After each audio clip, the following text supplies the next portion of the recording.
A mí me va a tocar, en este caso, y como saben en el cronograma, la primera charla la va a dar Joe Pegan.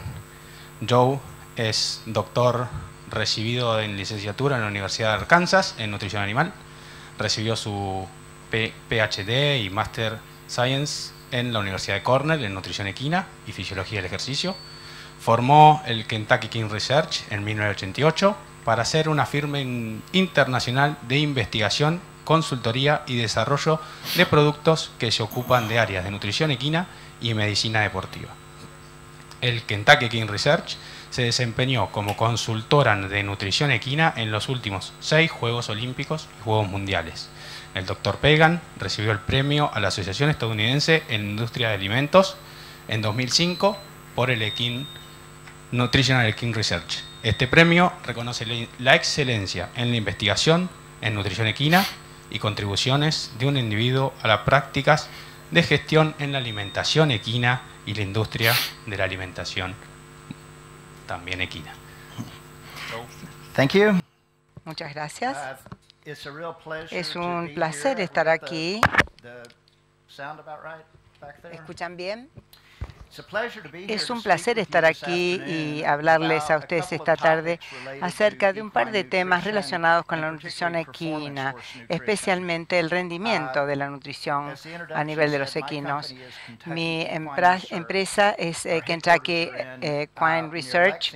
Está cerca de Lexington, Kentucky, en donde nosotros tenemos nuestra sede principal y nuestro centro de investigación principal. Esto es el 30 aniversario de KER y esta es mi primera charla de la tarde y son los recientes avances en nutrición equina. Me gustaría comenzar desde el inicio, cómo llevamos a este punto de la forma en que nosotros alimentamos a los equinos. Si nosotros vemos cómo evolucionaron los caballos, en realidad evolucionaron para tener un sistema digestivo excelente, especialmente el intestino posterior y el hígado. Tienen un tracto digestivo muy grande que se adapta perfectamente para vivir solamente de pasturas o de heno.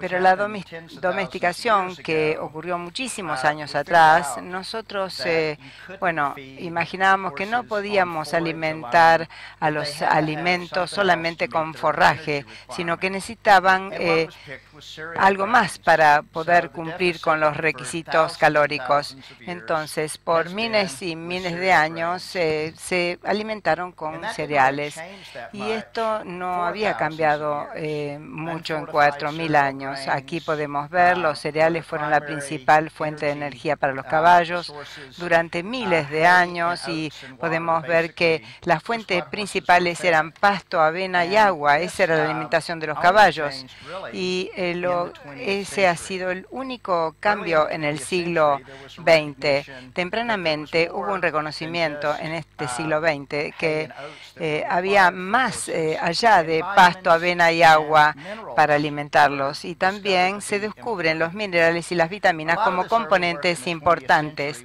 Y este hombre que está aquí, Skip Hans, realizó muchas investigaciones en el siglo XX.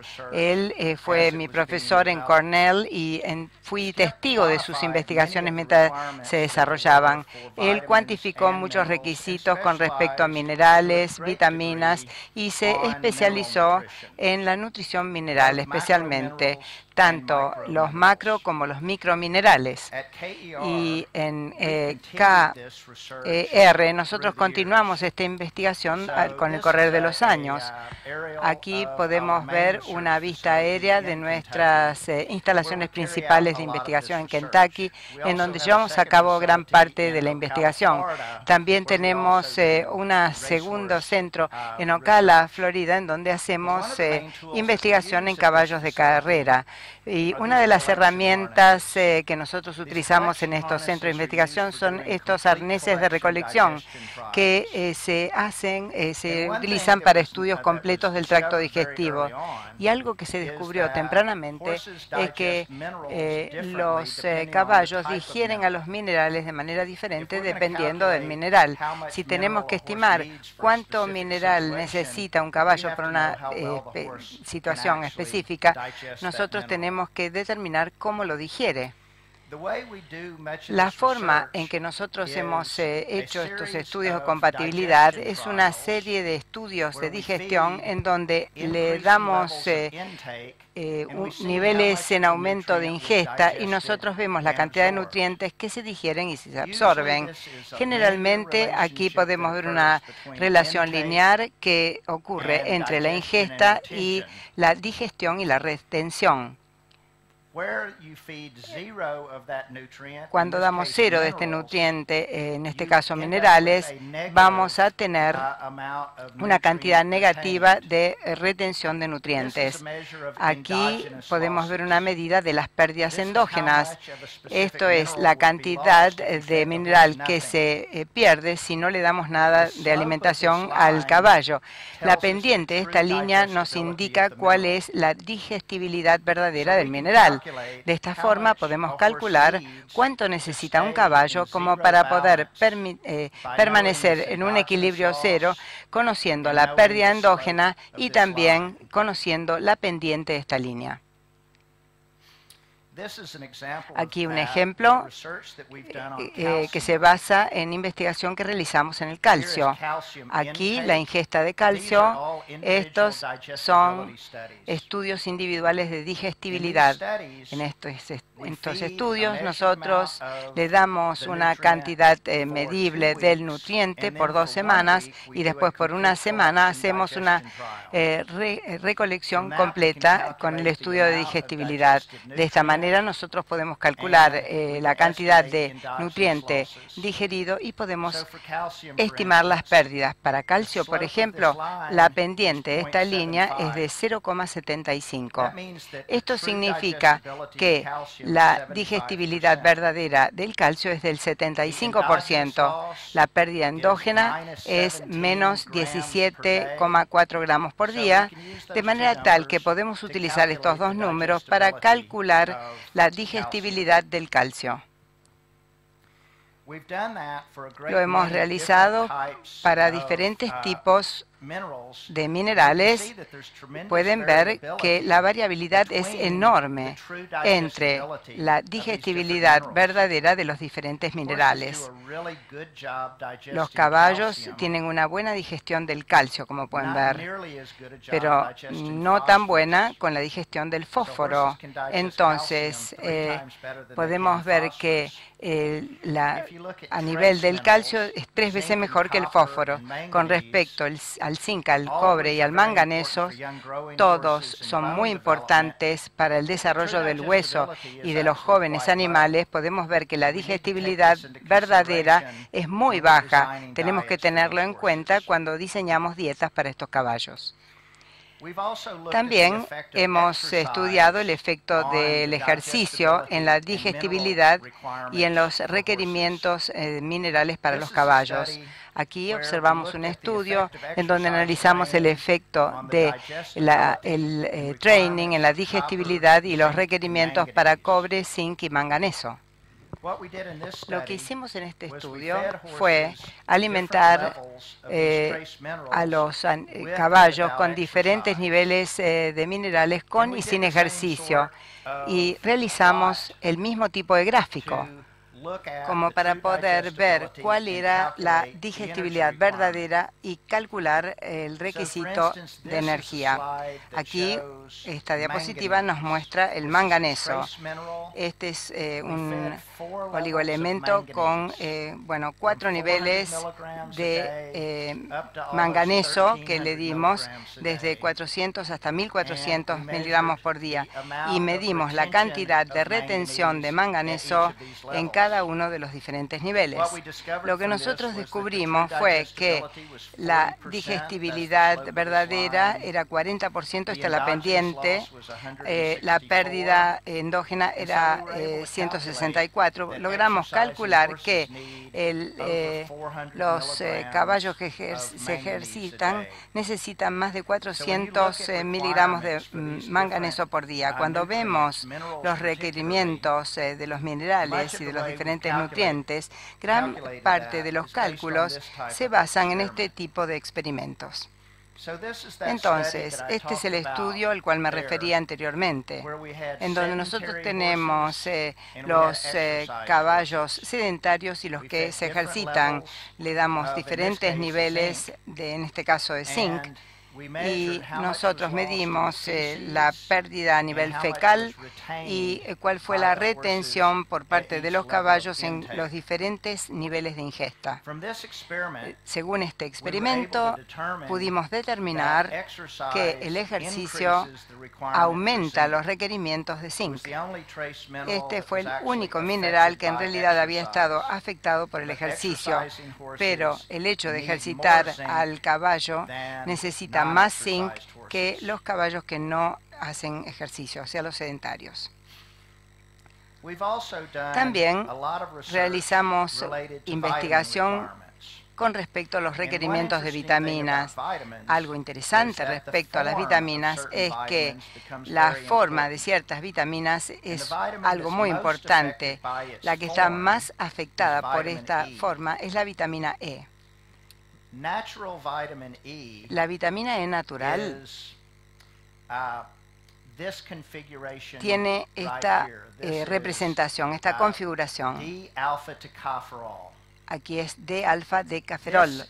Esto es el tipo de vitamina E que se encuentra en la naturaleza y la mayoría la vamos a obtener de la extracción del aceite de soja. También tenemos vitamina E sintética y la mayoría de los alimentos equinos usan este tipo de vitamina E sintética, aunque es una mezcla de 8 isómeros diferentes de la misma vitamina. Así que no es igual a la vitamina E natural. Estudiamos cuán bien utilizaban los caballos este tipo diferente de vitaminas, de la vitamina E. Y básicamente lo que nosotros hicimos en los estudios es darle una dosis de vitamina E de diferentes fuentes, midiendo la vitamina E sérica en un periodo de 2 días. Medimos el área bajo la curva para la vitamina E y calculamos la biodisponibilidad relativa. Entonces, aquí podemos ver la vitamina E sintética 100, utilizando aquí una vitamina E natural, duplica la biodisponibilidad, pero la vitamina E es liposoluble y esto limita la digestibilidad.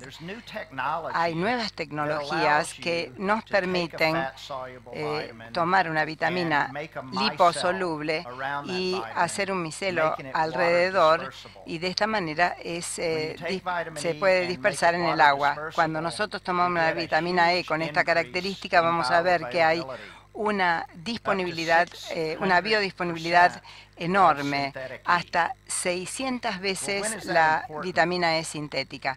¿Por qué es importante? Ciertamente es importante si hablamos acerca de los caballos neurológicos. Si tenemos un caballo con problemas neurológicos y queremos que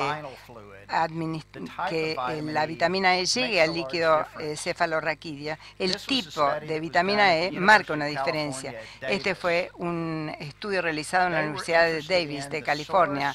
Aquí determinan la fuente y la cantidad de vitamina E y cuál es el efecto que va a tener en los niveles de vitamina E en líquido cefalorraquídeo. Tomamos líquido cefalorraquídeo de los caballos, tomaron y determinaron la concentración de vitamina E. Aquí podemos ver la concentración inicial en líquido cefalorraquídeo. Luego suplementan a los caballos por 14 días y los suplementan a un grupo con 10.000 unidades internacionales de vitamina E sintética. Aquí podemos ver que no hay cambios a nivel de las concentraciones en líquido cefalorraquídeo. Ahora bien, cuando tomaron una vitamina E micelizada que se dispersa en el agua, hasta 5.000 unidades internacionales, la mitad de los sintéticos, tenían un aumento significativo, y mientras que en 10.000 el aumento era mucho más significativo. Es relevante si nosotros queremos que la vitamina E llegue a los tejidos específicos. Este es un estudio que nosotros realizamos en donde determinamos la concentración sérica y muscular de la vitamina E en caballos deficientes para vitamina E. Aquí a nivel sérico, aquí a nivel muscular, podemos observar qué pasa previo a la suplementación, y aquí después de un par de semanas haber recibido la vitamina E micelizada, logramos restaurar no solamente los niveles séricos, sino también los musculares de vitamina E. Entonces, hicimos algunos avances, logramos avances en términos de nutrición mineral y vitamínica. Ahora voy a hablar un poco de la nutrición calórica o de la energía. La energía es el factor nutricional que realmente está más afectado por el ejercicio y el trabajo. Y esto es algo que estudiamos durante mucho tiempo. Cuando tratamos de analizar los requerimientos energéticos de un caballo, tenemos 4 opciones de fuentes de energía. Tenemos carbohidratos no estructurales, grasa, proteína y también fibra. Recuerden que los caballos evolucionan y comen fibra. Esta era la opción o elección natural. Cuando empezamos a suministrarlos con cereales, empezamos a depender mucho más en los carbohidratos no estructurales. Pero existe un problema, sin embargo. Los caballos en realidad no digieren bien estos carbohidratos no estructurales. Acá pueden ver el tracto digestivo de un caballo, el estómago, intestino delgado, el seco y también el colon. Pueden ver que el intestino trasero es muy grande. Pueden ver que el 70% de la capacidad digestiva está en esta parte de acá atrás. Es donde las bacterias viven, donde ocurre la fermentación y donde ocurre esta parte. Cuando se le suministra una gran cantidad de alimento, tiene un índice de pasaje bastante rápido desde el estómago y el intestino delgado. Con los caballos, cuanto más se los suministro, más rápido sale del caballo.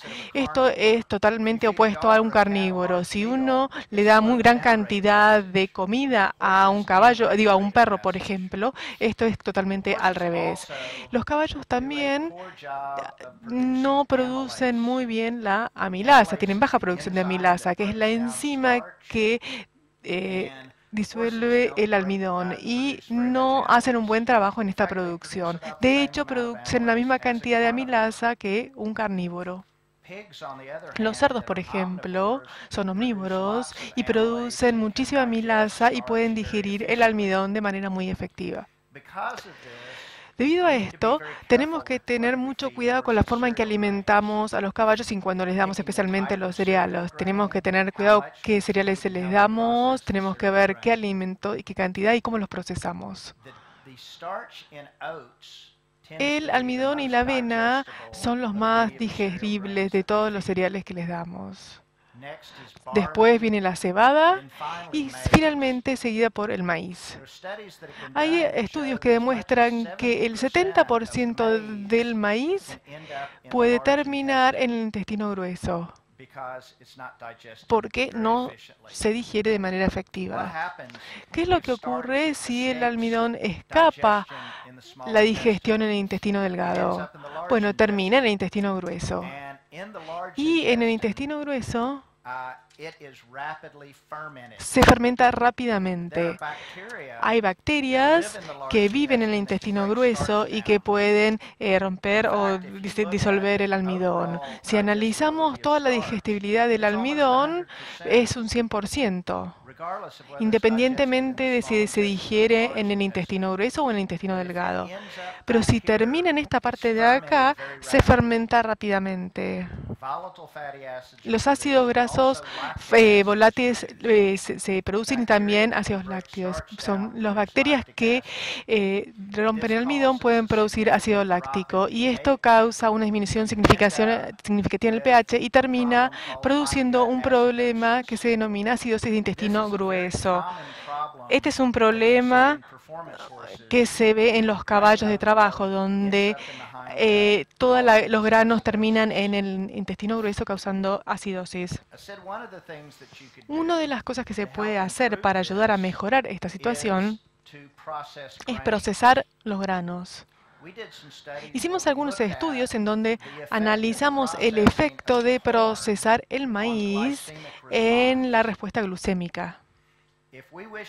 Si quisiéramos saber qué tan bien digiere un caballo los cereales o los granos, tendríamos que suministrarles una gran cantidad, tomar muestras de sangre con el tiempo y analizar la glucosa.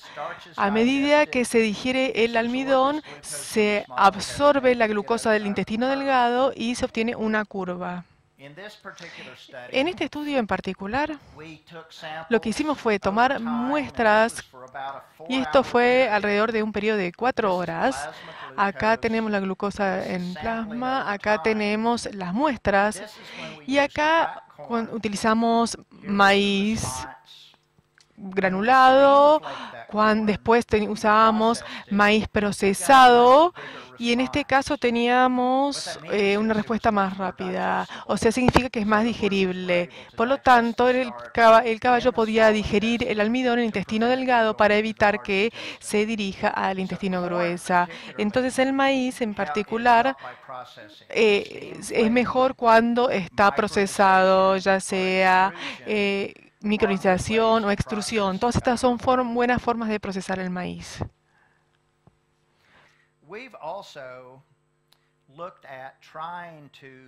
También estamos tratando de amortiguar el ácido láctico que ocurre en el intestino grueso.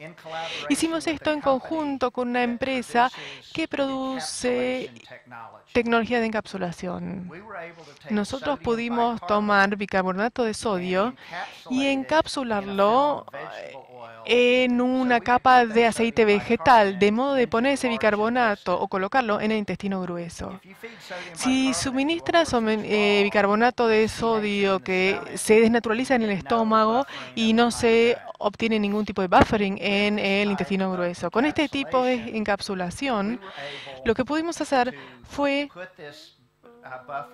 colocar este buffer dentro del intestino grueso. Este es un estudio que realizamos en donde se analizó las distintas formas de utilizar bicarbonato de sodio protegido para atenuar estos cambios en la acidosis en el intestino grueso.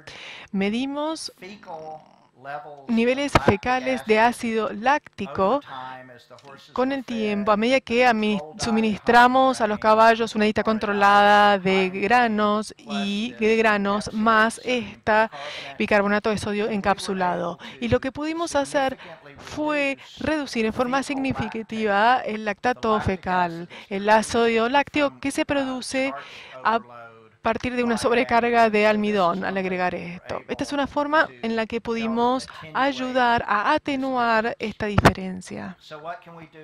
¿Qué es lo que podemos hacer con estos cereales, estos granos? Podemos procesarlos, podemos suministrar cantidades más pequeñas. En general, un caballo puede digerir los cereales si el tamaño de la ración es de 2 kilos o menor.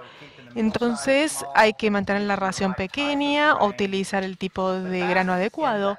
Pero en los 80 empezamos a preguntarnos qué más podíamos hacer, qué podíamos agregar a una ración de un caballo para darles energía, además de utilizar estos cereales. Y lo que descubrimos fue la grasa. La grasa se convirtió muy popular en los 80, ya que tiene muchas cosas. Por ejemplo, tiene 2 veces más energía que el maíz y 3 veces más que la avena. Pero sorprendentemente los caballos digieren la grasa muy bien. Nunca hubiéramos imaginado eso porque no evolucionaron a comer grasa en la naturaleza y tenían vejigas para hacer esto, pero lo digirieron bastante bien. Hay distintos beneficios en el rendimiento y una de las mejores cosas es que es una fuente de energía segura. Las bacterias en el intestino grueso no pueden fermentar la grasa, entonces no se produce acidosis a partir de la grasa. Esta es un área que yo estudié durante mucho tiempo. Esta es una imagen de mi investigación de doctorado en 1983, así que hace 35 años. Estábamos interesados en estudiar la energía en los caballos. Acá encontramos buscamos un calorímetro con un carro y un tractor. Entonces íbamos a través de estas pistas para medir el consumo de oxígeno. Esto era nuestro calorímetro. Creo que fue construido cerca de la Segunda Guerra Mundial, más o menos. Y esta era la forma en que medíamos el consumo de oxígeno. Estamos interesados en ver cómo los caballos utilizan las distintas fuentes de combustibles. También queríamos ver qué era lo que nos afectaba al colocarle peso al caballo y cuál era el gasto calórico. Medimos el consumo acá de oxígeno y luego colocamos a un jinete. Este soy yo, con un pelo mucho más oscuro y mucho más flaco. En 1983, acá una colega mía, y bueno, con ellas hicimos estos estudios y estas mediciones. Yo continué con esta investigación en la Universidad Sueca de Ciencias Agrícolas. Y allí tratamos de estudiar las distintas fuerzas energéticas en la dieta y cómo afectaban a los caballos. O sea, estuvimos estudiando esto desde fines de los 80 y esto se convirtió en más sofisticado en términos de comprender cómo los caballos utilizan la grasa. Este es un estudio que realizamos o que presentamos en la Conferencia Internacional de Fisiología Equina, cuando analizamos el efecto de la grasa, de la adaptación de la grasa en la cinética. Y cuando suministrábamos grasa a los caballos, queríamos ver si realmente cambiaba el tipo de energía que utilizaba el caballo durante el ejercicio. Y lo que es más importante es que si podíamos ahorrar el uso de glucógeno muscular y la producción de glucosa. ¿Y cuánto llevaría a lograr estos ajustes? Realizamos esto en caballos árabes, que fue un diseño cruzado y cada periodo duraba 10 semanas. Y la dieta control era una dieta simple de alimento dulce y la dieta era el mismo tipo de alimentos con aceites. Entonces, el 30% de las calorías provenía de la grasa. Después de suministrar este alimento con alto contenido graso, hicimos una prueba de ejercicio para ver qué tipo de combustible estaban utilizando. Utilizamos muchas de las técnicas que se utilizan normalmente para medir la energía. Este es un calorímetro que nos permite medir el consumo de oxígeno y la producción de dióxido de carbono. El coeficiente de producción de dióxido de carbono con oxígeno nos determina si el caballo quema carbohidratos o grasas. Entonces queríamos ver en todo el organismo si afectábamos y cuánto era lo que hacía el caballo. Los combinamos con isótopos para analizar la cinética de la glucosa. Queríamos saber si podíamos hacer que el caballo quemara más grasa y si eso ahorraría la cantidad de glucosa que provenía del hígado y que ingresaba en el músculo. Y lo que vimos fue que sí, en realidad se podía reducir la producción glucosa total del hígado. Esta es la dieta con alto contenido graso después de 5 semanas y se podía reducir la cantidad de glucosa que se absorbía y utilizada por el músculo. Esto fue un trabajo muy importante porque demostró que además de quemar grasas, estábamos ahorrando estas otras fuentes de combustibles que probablemente eran escasos. Entonces, lo que concluimos fue que después de 5 semanas de suplementar con una dieta alta en grasa, los caballos usaron 30% menos de carbohidratos en un ejercicio prolongado. Esto fue un periodo más corto de lo que se considera normalmente para un ejercicio de adaptación, y el ahorro de carbohidratos es importante. Hicimos algo muy importante. No solamente consideramos los cereales, sino que empezamos a agregar la grasa como una fuente alternativa de energía. Pero había una adaptación más que realizamos, y eso fue la fermentación de fibra. Lo dije al comienzo, los caballos se evolucionaron para utilizar fibra, pero el problema es que la mayor parte de la fibra que se encuentra en el pasto o en las pasturas se digiere muy lentamente, o sea, no se puede generar suficiente energía para un caballo de trabajo. Entonces buscamos distintas formas de energía. Buscamos fibra que era mucho más digerible o fermentable que la fibra normal. Y lo que descubrimos fue la pulpa de remolacha. La pulpa de remolacha es lo que queda de la producción de azúcar. Esta pulpa de remolacha tiene mucha fibra, pero es muy digerible, mucho más digerible que la fibra que se encuentra en el pasto. Realizamos test de ejercicios con estos caballos y pudimos ver que podían utilizar la energía de la pulpa de remolacha tan eficientemente como lo hacían con otras fuentes. Acuñamos el término superfibras porque la pulpa de remolacha es mucho más digerible que otras fuentes de fibra.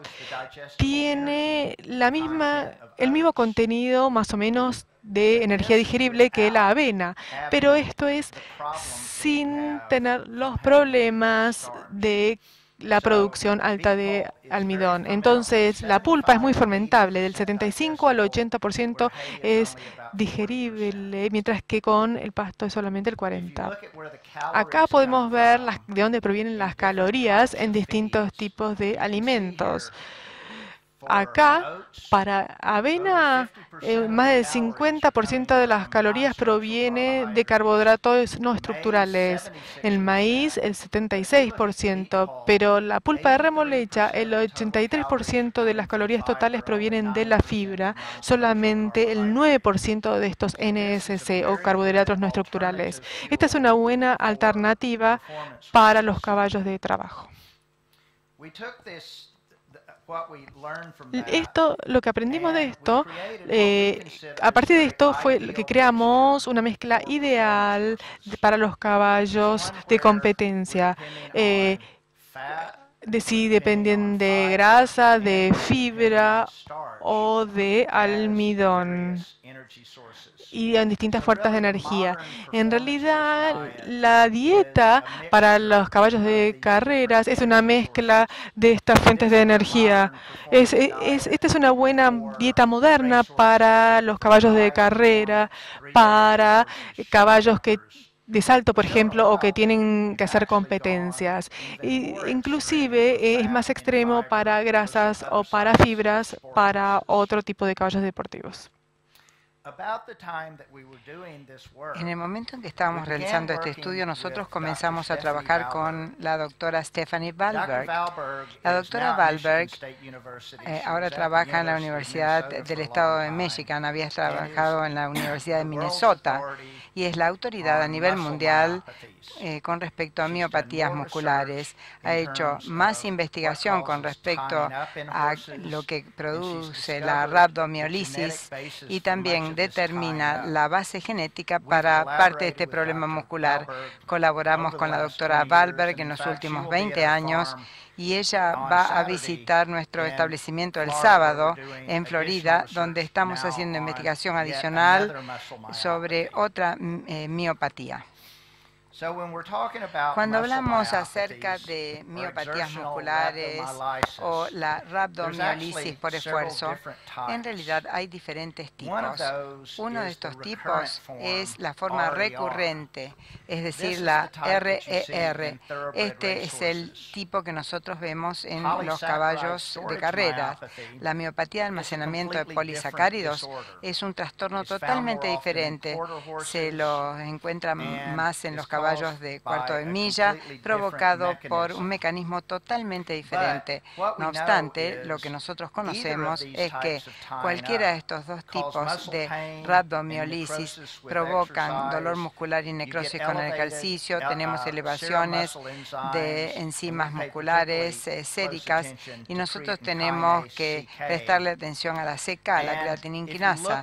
Y si nosotros vemos las biopsias musculares en el microscopio, podemos marcar la diferencia entre los diferentes tipos de miopatías. La doctora Wahlberg realizó investigaciones tempranas muy interesantes y encontró que esta patología, la RR, era hereditable y ella encontró que había líneas de caballos puros que producía este tipo de patología. Y hicieron estudios de cría que confirmó que esta es una enfermedad hereditable, es un trastorno que ocurre en la contracción muscular y se relaciona con la capacidad del caballo de eliminar calcio del músculo de manera tal que el músculo continúe contrayéndose. Pero lo que es interesante es que es un problema que está activado por el esfuerzo y por el estrés. Y hay un rol aquí con respecto al temperamento del caballo, pero también se relaciona con la dieta. Aunque le damos estas dietas que tienen una mezcla de fuentes energéticas con carbohidratos, uno de los más prominentes elementos, comenzamos a estudiar cuál era el efecto de estas dietas en este tipo de rhabdomiolisis. Aquí una publicación que presentamos en 1998, el efecto de la dieta sobre la respuesta metabólica al ejercicio en caballos pura sangre con rhabdomiolisis de esfuerzo recurrente o RER. Nosotros hemos escuchado que si nosotros tenemos un caballo pura sangre que tiene el RER, el hecho de darle granos empeora el problema. Muchas veces nosotros no tenemos energía suficiente, así que necesitamos estas dietas. Entonces queríamos ver si producíamos un alimento que tuviera bajo contenido de almidón, pero que tuviera suficiente energía para un caballo de carrera. Entonces desarrollamos este alimento que contenía 30% de las calorías que venían de la grasa, solamente 10% de carbohidratos no estructurales, 44% provenía de fibras fermentables. Realizamos principalmente esto utilizando pulpa de remolacha. En comparación con los alimentos tradicionales, esto hubiera sido lo que le dábamos a un caballo de carrera y todavía lo continuamos haciendo. Este es el porcentaje de calorías totales, no la concentración en la dieta. Evaluamos la diferencia entre este tipo de dieta y este otro tipo de dietas con los caballos que la doctora Wahlberg tenía, que nosotros conocíamos que iban a desarrollar la rabdomiólisis. Lo que hicimos fue una prueba en cinta de caminata. Después medimos la concentración de creatinina quinasa. Esta es la enzima muscular que indica el hecho de que el caballo tenga esta patología. Y eran los caballos que eran genéticamente susceptibles para el desarrollo de este trastorno. Cuando le dábamos bajo grano, no tenían este problema. Pero cuando nosotros teníamos un alto contenido de grado, fíjense lo que ocurría en las enzimas musculares. Teníamos un aumento en las enzimas musculares. Luego tomamos el alimento que tenía un bajo contenido de carbohidratos no estructurales y le dimos alta en calorías y evitamos el tying up. Este es un alimento muy popular para los caballos que tienen este problema. La pregunta que hicimos es, ¿qué es lo que hacía para que afectara el hecho de que el paciente tenía este problema a nivel muscular y no tenía un problema a nivel del calcio ni del lactato muscular? Lo que encontramos era que los que recibían estas dietas con carbohidratos tenían una incidencia menor de este problema y tenían una menor frecuencia cardíaca. Las disposiciones columnares, cuando nosotros desarrollamos estos eran para los caballos que tenían problemas. Era un producto farmacéutico. Ahora bien, ahora los que tenían caballos deportivos decidieron que nosotros queríamos una disposición calma para los caballos que están haciendo ejercicios, porque en diferentes tipos de caballos de competencia hay un equilibrio entre el comportamiento y el rendimiento. Entonces, esto nos llevó al mundo del caballo deportivo y las dietas que tienen un bajo contenido de carbohidratos no estructural. Luego hicimos un estudio que demostró que sí, la cantidad de respuesta glucémica en los caballos afecta verdaderamente su comportamiento en ciertos caballos. Y podemos ver que muchos comenzaron a utilizar estas dietas con bajísimo contenido de carbohidratos no estructurales. Esto nos preocupó en realidad.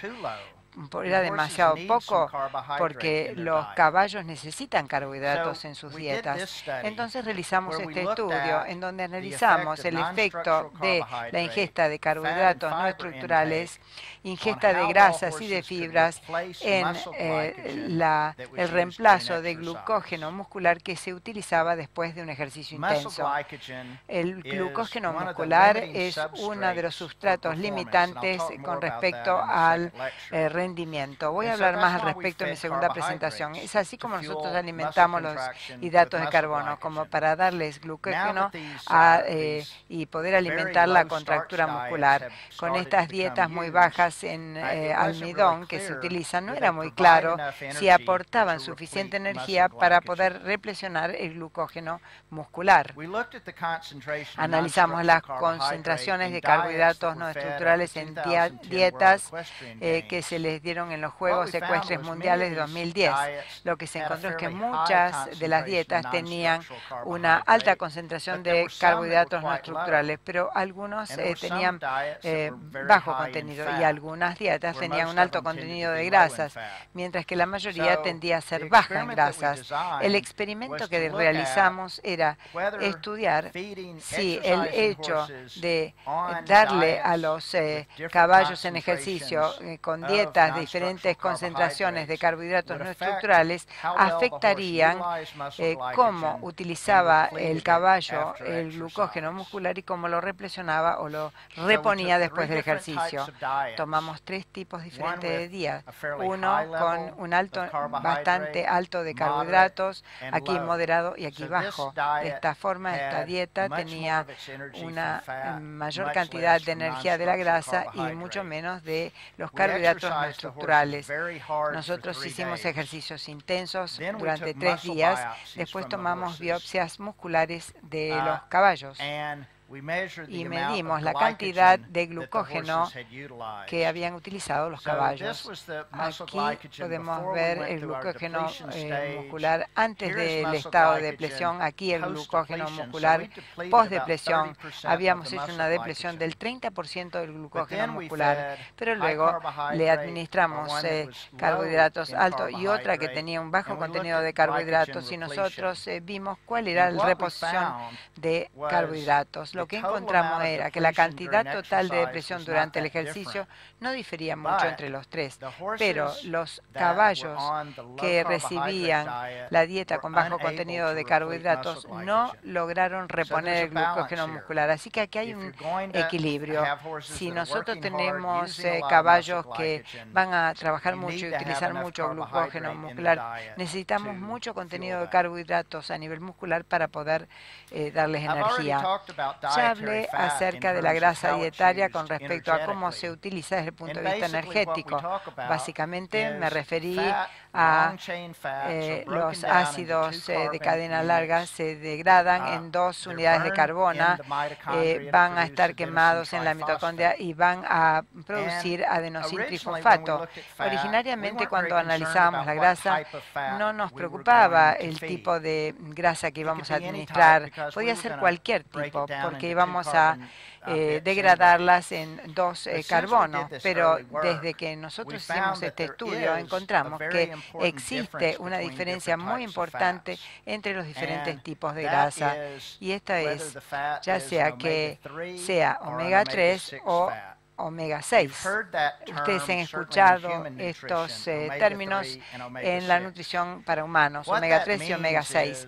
Lo que significa es dónde ocurren estos dobles enlaces en estas grasas no saturadas de cadena larga. Omega 3 tiene el puente entre el tercer y cuarto carbono, el omega 6 entre el sexto y séptimo carbono. Esto es muy importante porque cómo se utilizan las grasas depende si comienzan siendo omega 6 u omega 3. No se utiliza solamente para la contracción muscular, también se utilizan para la producción de eicosanoides. Aquí tenemos los leucotrienes, prostaglandinas y tromboxanos que se inician en las vías de omega 3 y omega 6.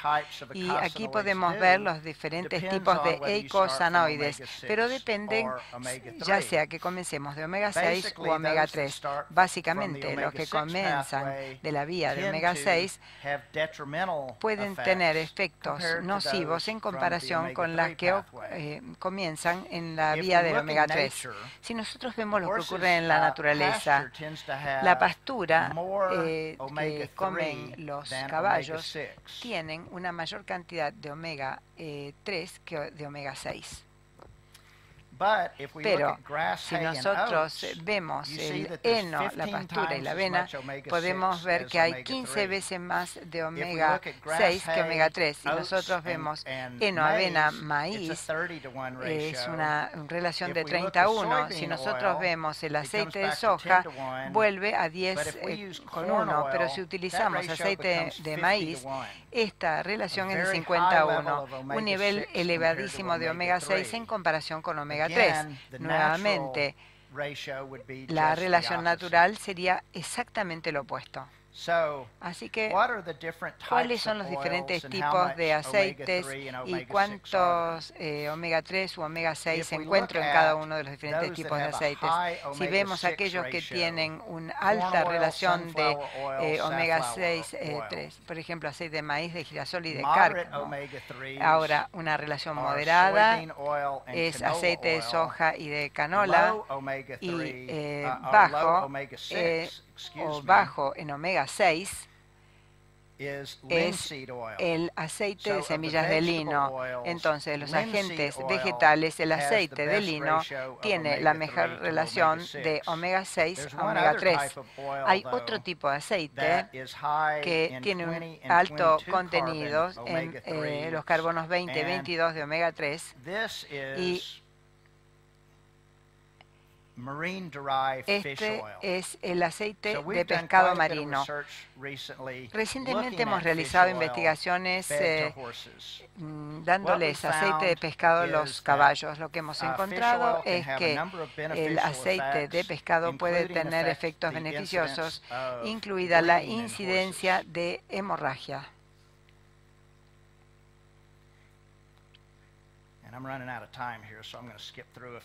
Voy a pasar algunas de las diapos porque me estoy quedando sin tiempo. Entonces, básicamente, si nosotros vemos las diferentes fuentes de aceite, fíjense principalmente en la relación entre omega 6 y omega 3. Finalmente, me gustaría hablar acerca de cuál es el futuro de la nutrición. Ya he hablado acerca de las vitaminas y los minerales, ya hemos encontrado fuentes energéticas alternativas. Ahora podemos ver los diferentes tipos de alimentos y cómo afectan la expresión génica. Y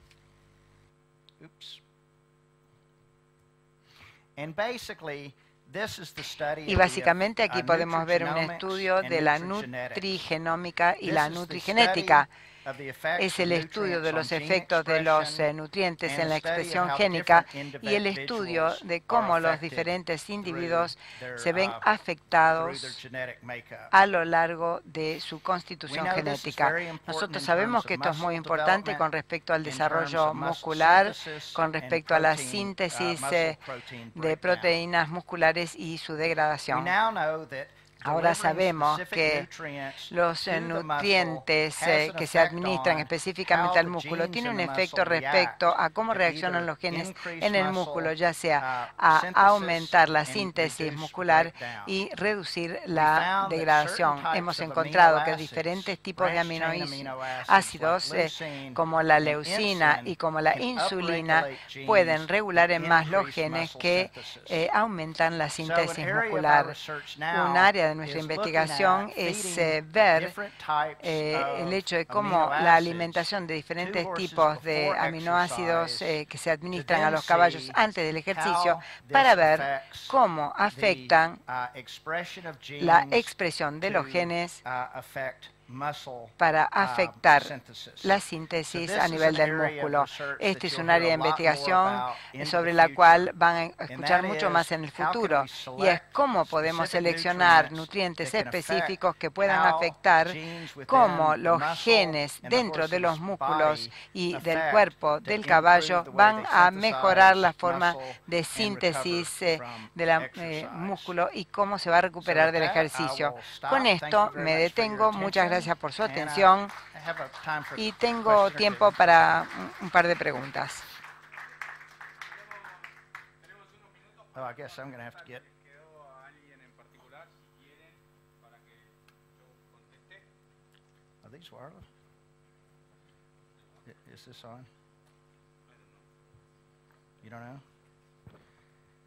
Are you back there in the booth? Am I turned on? Thank you. I'm not hearing you. Go ahead and see if there are any questions. Too much gadgetry. Got it. Perfect. Okay. Are there any questions?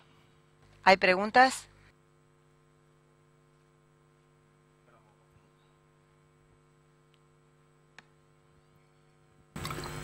¿Hasta qué porcentaje de aceite usted agregaría en la ración diaria a un caballo sangre pura en el entrenamiento? Okay.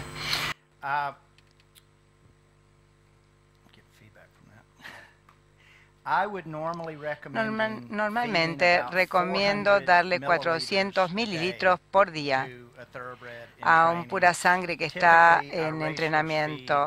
El alimento típico para caballos de carrera sería 6 a 8%, 68%, pero si no le damos 400, 500 mililitros de aceite por día.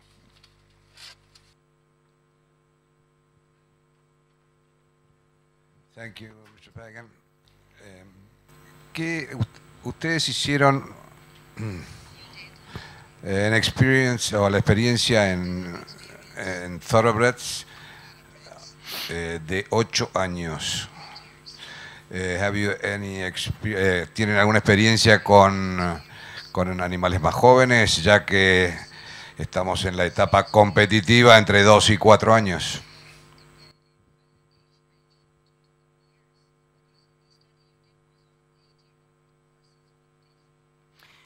Which experiment? ¿Cuál es el experimento que usted me está mencionando?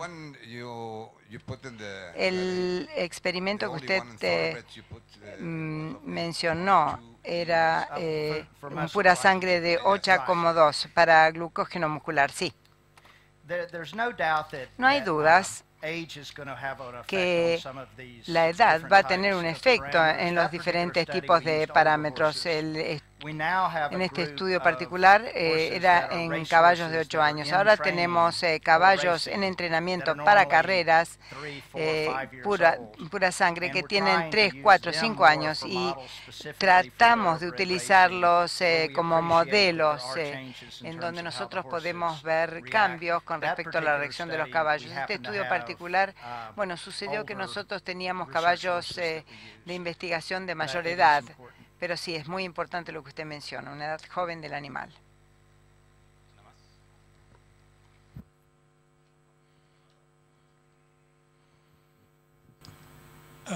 Nosotros sabemos que en la... You can speak English, come Yes, on. but for the people. Okay. She'll translate for Okay, you. well, we know that on the Nosotros sabemos que of, en feeding a horse, la we ración used to have half que and damos half a from un caballo, concentrate utilizamos la mitad y mitad de forraje, concentrado de forraje. ¿Tiene recomendaciones específicas para el tipo de forraje que pueda responder al 50% matter intake. de la ingesta de sustancia seca? Sí, por ejemplo, un caballo de carrera o Competition cualquier horse in tipo any de way, caballo de the competitions you competencia, can imagine. cualquier tipo de competencias. What type of forage ¿Qué do tipo you de forraje suggest sugiere to usted give with the concentrate? administrarle con el concentrado? Bueno, para los caballos de carrera utilizamos forraje de pasto, heno, dos tipos de heno. Nosotros hacemos estas recomendaciones y yo voy a hablar acerca de ingesta de forrajes en la próxima presentación, pero a veces cuando estamos dando de comer a los caballos de carrera, no podemos darle el 50% de heno en su ración. Es algo muy difícil y nosotros no podemos darle esto un 1% de peso corporal como heno. La recomendación ideal, lo que ocurre en el mundo real, a veces con niveles más altos de grano y menos niveles de heno. Pero para los caballos de alto rendimiento me gusta darles un forraje que se base en pastura. Perdón, no está utilizando micrófono. O pasto. Generalmente la pregunta que tenemos es que tenemos entrenadores que no quieren pasto, le dan alfalfa. Bueno, voy a hablar esto en mi segunda presentación porque Ken tiene que dar su presentación. Sí, es un tema que vamos a desarrollar posteriormente. Gracias.